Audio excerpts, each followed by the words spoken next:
Alright, what's going on, guys? It's your boy Indigo, and welcome back to the channel. As you can see in the title, today's video is just I'm going to be telling you guys why AEW Dynamite Grand Slam will be the greatest Dynamite episode so far that they've done in history of this company, and I'm about to tell you guys why. So here we go. I'm super excited for this one. I'm going to be previewing the show, both Dynamite and Rampage, because I'm going to be there live, as I said in my previous videos leading up into this. Excuse me, guys. I'm excited about this video today. So excuse me. I will be previewing both Dynamite and Rampage this week coming up. I'm super excited going. I will be there live. This is my first ever wrestling event. I'm super stoked, and I always thought WWE would be like my first wrestling live event show I ever went to, but hey, I made the right choice. Let's get this started, guys. I'm also going to be talking about this Dark Side of the Ring season 3, the remaining half of the season. Started this past Thursday, and it was a real controversial one. So I want to give my take on that episode. Just my thoughts on it. I got a lot to say about it, more than you think. And yeah, I talked about Samoa Joe relinquishing the NXT Championship due to an injury, and Kevin Owens' contract expiring soon. So check that out. It's on the channel. Check out all my other latest videos. It's there. Hit the like button, guys. Hit the like button. Hit the like button. It helps out the channel more than you think. Leave a comment. Let me know what match you're looking forward to most. We basically getting a free pay-per-view on cable TV this week, so this ain't the first time AEW, rather I should be saying Tony Khan, blessed us with some amazing wrestling content, but he's doing it again. This is his biggest card that he's put together in terms of Dynamite since its inception. So hit the like button, leave a comment, and let's get this started, guys. Let's get this started. I've been pumped about this show since I bought the ticket, because I was one of the people that was there at 10 a.m. when they released the tickets. I was on it for at least 2 hours getting my seat that I got. I won't be far from the ring, so that's good for me. If I got a ticket that's like upper level, I want to be going to this shit. I'd rather stay home and save my money, if you guys get what I'm trying to say. So I got good seats. I'm not that far from the ring. I hope, because I'm most likely I'm going to be going to the Long Island show, because they coming back out here, I think in December. So I'm definitely doing that.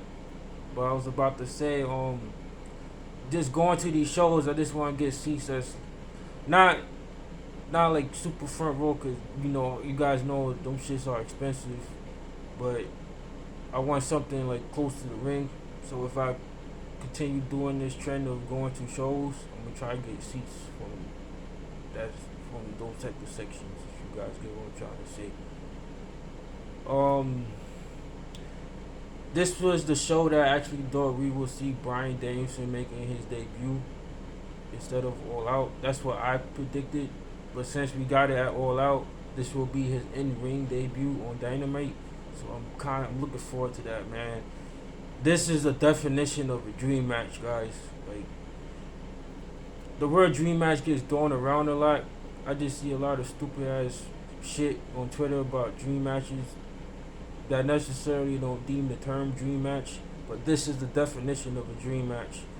Because I wouldn't have thought we would get this match, to be honest, but it's all thanks to AEW that we getting it, and Bryan Danielson making that choice to jump ship and not re-sign with WWE, despite how much they treated him, because they treated him very kindly, especially after the whole Yes Movement stuff, and he won the belt. He beat Evolution in one night and won the championship. That was a moment I'm never forgetting. But he made the right choice, because there was nothing else left for him to do in WWE. Vince wanted to offer him a contract a contract stating that he's allowed to work New Japan, but Vince don't. I know Vince don't know how New Japan works. Even though Vince did business with New Japan multiple times in the '80s, being that Andre the Giant and Hulk Hogan wrestled a lot in New Japan.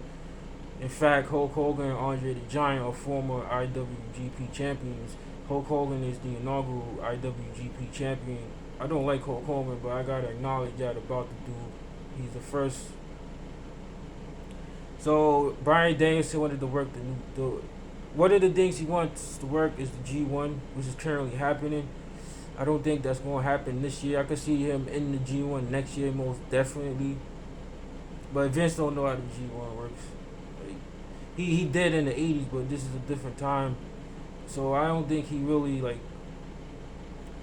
was going to go through with the him working different promotions type of thing. I think Bryan Danielson realized that, because that was the main reason he left. He wants to wrestle, nothing else, nothing more. There's nothing else for him to accomplish in WWE. Now, I will miss him being a part of SmackDown's creative team, because he did help a lot of guys out, specifically Cesaro, before he left. Basically helped put him. Look, where's Cesaro now? I'll ask you guys that. If you know the answer, leave it in the comments. But where's Cesaro now? Like, shit like that I think about. So since I'm talking about Bryan Danielson, let's knock this match out the park first. So he will be facing Kenny Omega. It's not for the title, which I'm happy about. It's not for the title, because then people will bitch more about who wins or who loses. But in this case, I don't care who wins, to be honest. But if I gotta pick one, I'm picking Bryan Danielson, because this is his debut, his Dynamite debut, in terms of having his first match. And Kenny lost to Christian Cage. That ain't hurt him. Losing to Bryan Danielson won't hurt Kenny Omega. And vice versa. If Bryan Danielson loses to Kenny Omega, it's not going to hurt him. It's Bryan Danielson. He's the American Dragon. And another thing, you guys, if you guys didn't watch Ring of Honor in the 2000s, and you don't know who the American Dragon is, you're in for a treat. Trust me. And if you're really curious, YouTube it. Like, his matches are up there. All I'm gonna say is the American Dragon is way different from the Yes Movement, Daniel Bryan that we saw in WWE. All that shit that he did for them is nothing. That's not the American Dragon at all. So for most people, it's gonna be like a new Bryan Danielson. But for me, I know what's up, because I've been watching him. He was the main him and Punk, the main reason why I got into Ring of Honor, if I'm being real with you guys. And I was like in elementary school. But like I said, I'm going Bryan Danielson. I don't really care who wins or loses in this match. I just want to see it. And the fact that I'm seeing these two living legends live, I'm getting goosebumps right now just thinking about it. Definitely, if you guys want to hit the notification bell, please do so, because I'm going to be dropping a lot of content this Wednesday on my channel. I'm not doing a vlog. I made my mind up. I heard a lot that AEW takes down people's vlogs, so I don't want to be one of those people. So I'm definitely going to be dropping a lot of content. So if you guys are interested, definitely turn on the notifications bell on my channel. And yeah. The next match, I don't know if I'm gonna make this my thumbnail, but I'm pretty sure it might end up being my thumbnail. Dr. Brittany Baker, my girl, versus Ruby Soho, my other girl. I'm so happy for Ruby Soho, guys. I've been a fan of this woman for several years now, and she's shining. I'm happy for her, man. They will be facing off for the AEW Women's Championship, and shit, man. If you guys missed Rampage this past Friday, check that out. Check that segment out. That segment was fucking money, guys. Money. And Ruby Soho, she was in her element. She looked so fucking comfortable. She was happy to be there. We happy she's there. Britt Baker is Britt Baker. Like, she's awesome. Like, especially on the mic. When Britt Baker is on, like when she's on, she's on. And nice, like this past Friday proved that, shows that. Ruby Soho, she's been dying to cut a promo like that for years. We all know, like, when she was in WWE, she didn't do shit at all. They buried the Riot Squad multiple times. They had her and Liv and Sarah. I forgot her name. Sarah Rowe, is that her name? Correct me if I'm wrong in the comments. They had these three women feud with Sasha Banks and Bayley with a combination of somebody, either that would be Natalia or Mickey James or somebody like that for a whole year. What was that, 2018? For that whole year, when Ronda came in the company. They fed her to Ronda. That was probably her best match in her career, if I'm being real, in terms of her WWE run. That and her matches with Sasha, that's about it.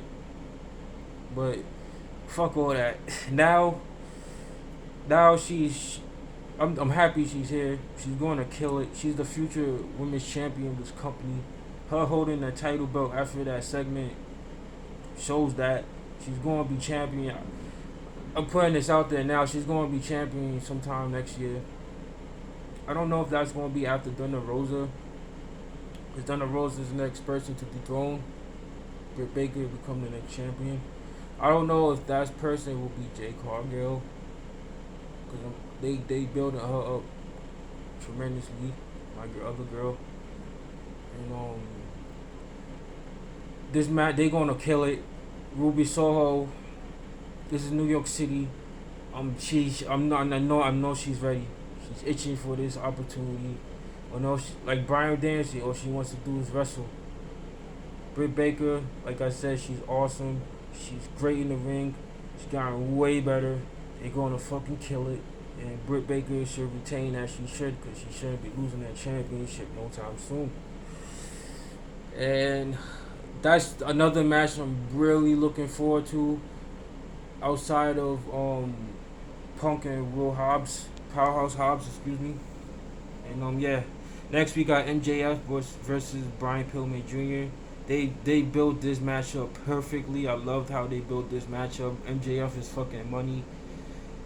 He's from New York, a fellow New Yorker, even though he's not from the city. He's from Long Island, the rich part of Long Island.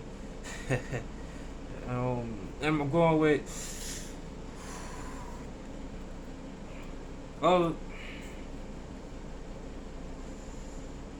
I'm going with Brian Pillman Jr. for this one. It could go either way if I'm being real with you guys, but I'm going with Brian Pillman Jr. I feel like he's getting a lot of momentum, especially after that segment in Cleveland. That's where he's from, right? After that segment in Cleveland, again, he's one of the he's one of the key pieces in terms of the future of this company. It's him, Sammy G, Jungle Boy, MJF, Ricky Starks, Powerhouse Hobbs, people like that, you know. He's a part of the future of the company. And after the tag team, the varsity blonde stuff is done, definitely see him becoming AEW champion one day. And I'm going Brian Pillman Jr. in this match. Next up, sorry, I'm trying to remember this off the top of my head. Next up we got CM Punk. He will be there live on Dynamite. This is his first TV match in 7 years, so this is very, very big. He's gonna be cutting a promo for us at Dynamite. Looking forward to that. Oh man, I can't wait for this show, guys. Rampage is gonna be 2 hours. This is the first ever 2-hour Rampage show. Oh man, I might as well get into a little bit of Rampage. So we got Eddie Kingston and Jon Moxley versus Suzuki and Archer. Suzuki Gun is reunited. I'm so fucking hyped. You guys should have saw me the other night, man. I'm going with Suzuki and Archer to win this. Moxley and Kingston don't need this W. They'll be fine with the loss. They gonna look good either way. So, especially Lance Archer needs this, especially because he hasn't been doing much ever since he dropped the title. So, by the title I mean the IWGP title. And yeah, we got the Super Click reunited. If you guys, again, this is why I tell you guys, don't just watch WWE and AEW. There's more promotions out there. Because you gonna be seeing some people that's from an indie promotion that you might not know of. Now, I have to say the Super Click, if you guys don't know what I'm talking about, is Adam Cole and the Young Bucks. That was their team in Ring of Honor. They won the trio titles. Yeah, they did. They won the trios titles in Ring of Honor. Killed it. That was a great one, man. That was when Adam Cole joined the Bullet Club. That was YouTube it. You guys will see what I'm talking about. But they reunited. I'm so happy Adam Cole is in AEW again. I said that 1,000 times on my channel, and I'm going to keep saying it. I'm happy Adam Cole is here. They will be facing Christian Cage and the Jurassic Express. I'm going with the Super Click to win this match. Adam Cole just made his debut. I want him to keep looking strong with the W's. And the Young Bucks recently lost the Tag Team Championships. And if I'm Tony Khan, I'm looking at the inaugural Trio Champions, the Super Click. Next up, we got the Men of the Year, Ethan Page and Scorpio Sky, against the Inner Circle, Chris Jericho and Jake Hager. I'm going with the Men of the Year to win this match because Chris Jericho don't need this. Hager don't need this W. Ethan Page and Scorpio Sky, they haven't really been doing much since they paired them up with Dan Lambert. A lot of people don't like this guy. I like him. I'm a fan of his because I don't just watch. I watch MMA, so I'm a huge fan of his. For those who don't know, he trained Bobby Lashley when Lashley left WWE and dabbled into MMA. Lashley went to Dan's school. Not just Dan. I think there was somebody else in the wrestling industry that he trained. I can't remember off the top of my head right now. I like he's a heel. Like, see, a lot of you guys are teenagers or little kids, but the people around my age group, like, you guys know that he's a old fashioned heel, and I love that because we don't be seeing that much heels like that today outside of MJF. So he's doing his job. Like, if you hate him because what he's doing, like, he's doing his job. Like, I get it though, he shouldn't be on TV as much, but I'm not complaining. Like, he's doing his job. That's all that matters. Next up, we got the Lucha Bros and Proud and Powerful. My guy Santana and Ortiz, fellow New Yorkers, versus Private Party, fellow New Yorkers, and the Blade and the Butcher. I'm going with the Lucha Bros and Proud and Powerful to win this. That's definitely going to set up an eventual championship match between those two teams. Now, Santana and Ortiz are definitely the next tag team champions. If I'm wrong, I'm wrong. But it definitely should be Santana and Ortiz. Because they got history. If you guys never seen these four men Impact run, again, YouTube it. It's there. They got great chemistry. They got that Fight Forever vibe about them. They gonna be like Santana said, they gonna be wrestling until they fucking 80 years old. So yeah. And we got my girl Anna J. Oh, I'm sorry, guys. Anna J versus Penelope Ford. I'm going with Anna J. She recently came back, and before she got injured, she's been progressing slowly but surely, getting better, and I just hope they keep seeing that because there's definitely a future in her. And that's all that's pretty much it for the show. I just want to say, guys, I made this video because I want you guys to know why this is so important. This is history that we're going to be witnessing, whether you're going to be there live with me watching the show or watching it at home. Either way, this is history. I want to talk about WWE real quick because they did some desperate shit that I want to talk about. Now, Big E winning the championship. I'm happy. I'm really happy for him. Don't get me wrong, but it should happen at SummerSlam. If not SummerSlam, then next year's WrestleMania. Cashing in on Lashley after the Brock match because it should have been Brock versus Lashley for the championship at Mania. If I'm being real with you guys, they did this as the desperation for ratings because AEW beat them in the rating key demos.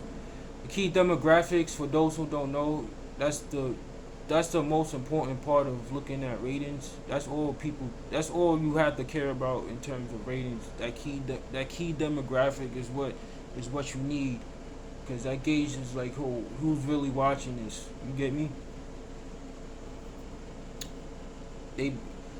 AEW is catching up to Raw faster than you guys think, and WWE, they in serious trouble. They keep doing shit like this last minute shit that's only for a one night ratings grab, a one night fucking trend on Twitter. Keep doing that, cause AEW is gonna catch up to y'all more than y'all think. They gonna beat y'all in the overall ratings, cause they getting there. And Big E winning the championship. Now I'm a week settled into this. It didn't feel right. It should happen at SummerSlam. I don't care if I get attacked for this or not, because there's people that agree with me, and there's people on Twitter that's fucking a WWE stan, that's in denial of the truth, and you gotta open your eyes. Like that was another example of the AEW effect. And another example of the AEW effect is Big Oos, Big Homie, Roman Reigns, the Universal Champion. He will be on Monday Night Trash tomorrow night, because I'm recording this on a Sunday night. He will be on Monday Night Raw tomorrow. As well as the Usos. I can't leave the Usos out. The Bloodline will be on Monday Night Trash tomorrow. Why is that?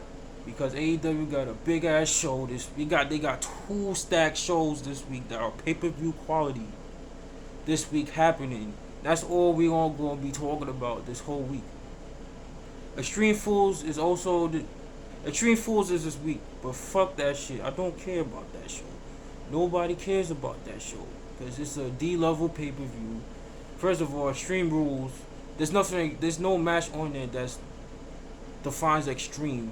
Liv Morgan versus Carmella, really? And I love Liv Morgan, but come on, that's not extreme. The fuck?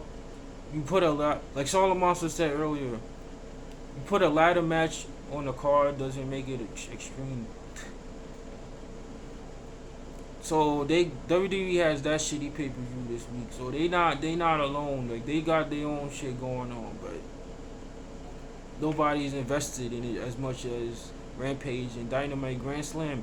That's just a fact, whether you believe it or not. Like, I'm here. I made this channel to have fun and also spread the truth about this pro wrestling shit.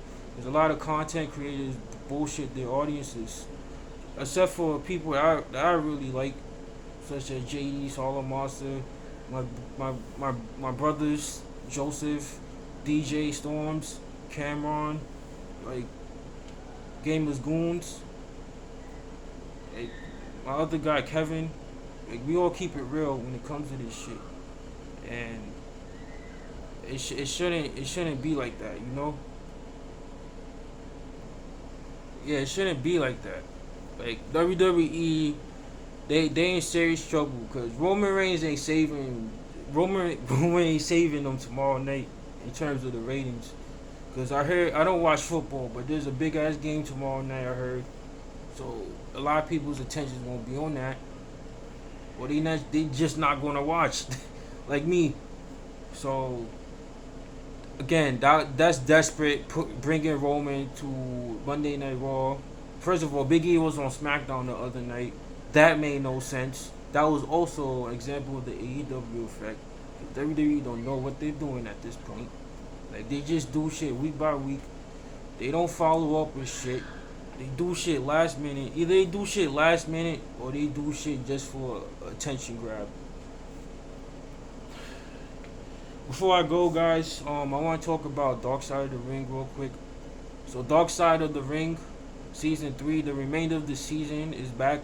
We got a few more episodes left. This upcoming week's episode is gonna be on Chris Canyon. That's also gonna paint Ric Flair in a bad light. For those who don't know, Ric Flair, I don't. What you guys gonna see this Thursday? But the plane ride from hell. I just want to talk about this.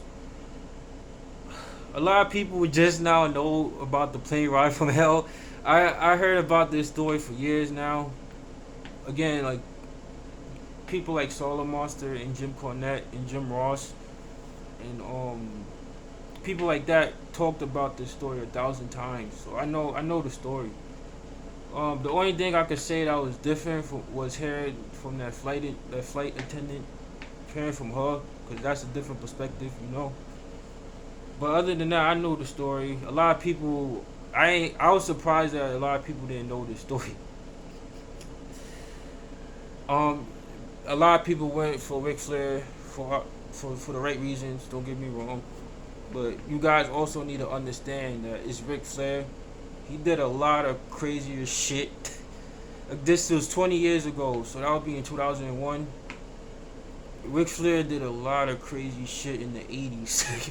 you thought that story was crazy, like, and wild. He did way wild shit in the 80s and the 90s. So I don't see why people did. I understand, but I'm keeping out of that.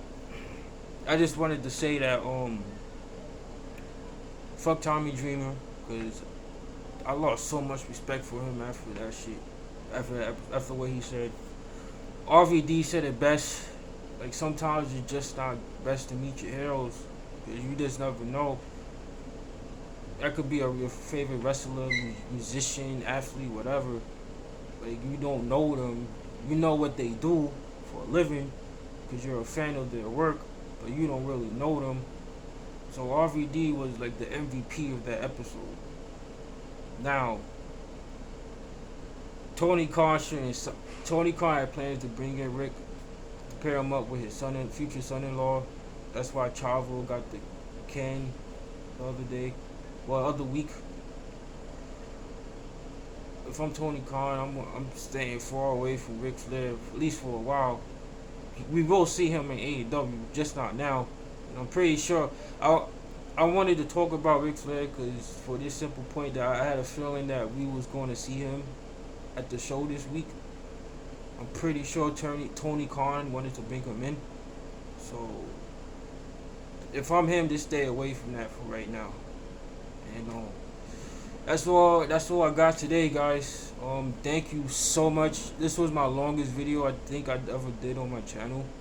I'm so stoked for this show. I will be there live. I'm dropping a lot of videos on the channel. Look out for that. Hit the notification bell in terms of that content, so you guys will get it right away. Hit the like button, guys. Please hit the like button. If you're watching this, hit the like button. That's all I'm asking. It don't take you long. It takes you 2 seconds. Leave a comment. That's it, guys. Thank you so much. Take care. Be safe, and I'll see y'all next time.